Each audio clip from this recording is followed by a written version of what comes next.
Today I'm going to be talking about different things that you can draw as a beginner. The first thing is squares, and all you need is like a sketchbook or a paper and some markers, crayons, or color pencils.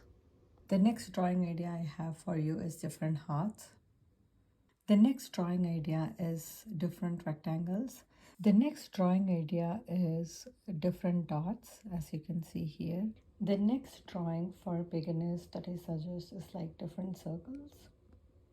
And as you can see, these are done with color pens, and I use like different colors such as like red, purple, green,